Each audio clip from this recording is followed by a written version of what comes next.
Labadiena, kolegos. Teikiu įstatymo projektą dėl Lietuvos Respublikos žemės mokesčių įstatymo 8 straipsnio pakeitimo. Ir šiuo įstatymo pakeitimu siekiama, kad mokesčių lengvata asmenims, kuri įteisinta įstatymo 8 straipsnio 2 dalies 3 punkte, galiotų tik tuo atveju, jeigu valdoma žemės plotas nėra apleistas. Pagal šiuo metu galiojančias įstatymo nuostatas mokesčio tarifas yra nuo 0,01 procento iki 4 procentų žemės mokestinės vertės. Mokesčio dydis įteisinamas savivaldybės tarybos sprendimu. Šiuo metu daugelio savivaldybių tarybų sprendimu už apleistus plotus tarifas padidintas iki 4 procentų. Žemės mokestinės vertės. Manoma, kad žemės sklypai turi būti naudojami, prisižiūrimi ir tvarkomi taip, kad jie būtų tinkamai naudojami pagal pagrindinę žemės naudojimo paskirtį ar naudojimo būdą. Nesvarbu, ar tai būtų žemės ūkio paskirties žemė ar kitos paskirties, gyvenamųjų namų, pastatų teritorijos, komercinės paskirties, visuomeninės paskirties teritorijų, rekreacinių ar panašiai teritorijų.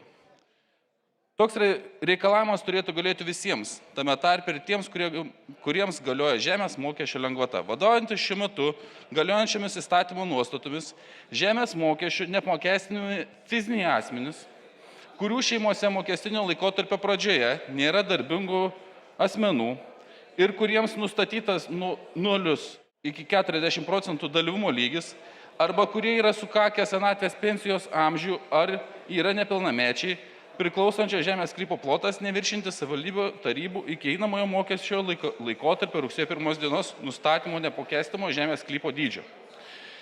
Fiziniam asmeniui nuosavybės teisė priklausantis keli žemės sklypai, esantis tos pačios savivaldybės vietovėje, kuriai nustatytas vienodas neapmokestinamasis žemės sklypo dydis, šiuo atveju laikomi vienu žemės sklypu.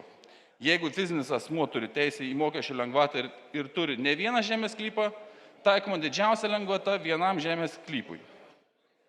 Taikant šią nuostatą, šeima laikomi sutuoktiniai asmenys vieni auginantis vaikus įvaikius ir su jais gyvenantis jų vaikai, iki jiems sukaks 18 metų, o prie darbingų asmenų nepriskiriami mokiniai ir aukštųjų mokyklų studentai, studijuojantis pagal nuolatinės ir ištęstinės studijų formas. Perskaičiu jums aiškinamąjį raštą įstatymą. Truputėlį paaiškinsiu fiziškai ir kaip tai yra įgyvenimas savivaldybėse. Šiuo metu visos savivaldybės ir visų savivaldybių seniūnijos peržiūri visas savo teritorijas, visus žemės sklypus ir seniūnijos teikia savivaldybės administracijoms žemės sklypus, kurie yra apleisti, neprižiūrėti, kur yra žolė, krūmai nešienaujami ir niekas nedaroma jau daugelį metų žemės sklypuose.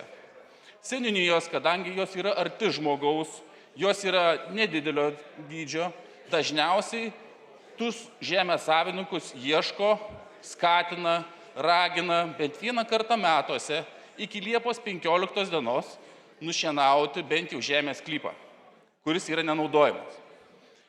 Ir tik kraštutiniu atveju yra pasitelkiama didesnė žemės mokesčio rinkliavos dydis, kaip yra priskiriama mokėti 4 procentus žemės mokesčio dydžio įmoką. Bet dažniausiai pasitaiko tokie atvejai, kad, kaip taisyklė, būna nebaigtos statybos, būna apleistas pastatas, būna įvairiausi, kaip pavyzdys, yra ir pasitaiko tokiu atveju, kai užsienyje gyvenantis žmonės nusiperka žemės sklypą ir laiko tiesiog ateičiai. Investicijai gal kažkada pasistatysiu ten namą. Bet tas žemės sklypas 10 metų yra nešienaujamas, apauga krūmais, apauga įvairiausiais kitais augalais, o kaimynystėje esantis visi gyventojai miestuose, miesteliuose, kitose gyvenvietėse turi kentėti įvairiausių piktžolių, įvairiausių šiukšlynais patapusių kaiminystėje esančių sklypų keliamas tiek vizualinė tarša, tiek fizinė tarša. Savivaldybės pačios negali tvarkyti fiziniam asmeniui priklausančią. Dėl tos priežasties pasitaiko tokiu atveju ir labai dažnai ir išryškėjo po tam tikrų tiesioginių susipažinimų, kai savivaldybės pripažįsta žemės sklypą apleistų, priskiria 4 procentų apmokestinimą pagal savivaldybės tarybos sprendimą. Kadangi mokesčių administratorius yra valstybinė mokesčių inspekcija, perduoda visą tą informaciją į mokesčių inspekciją. Ir savivaldybės jau galvoja, viskas padaryta, ką galime, tai yra apmokestinta 4 procentais apleistas žemės sklypas.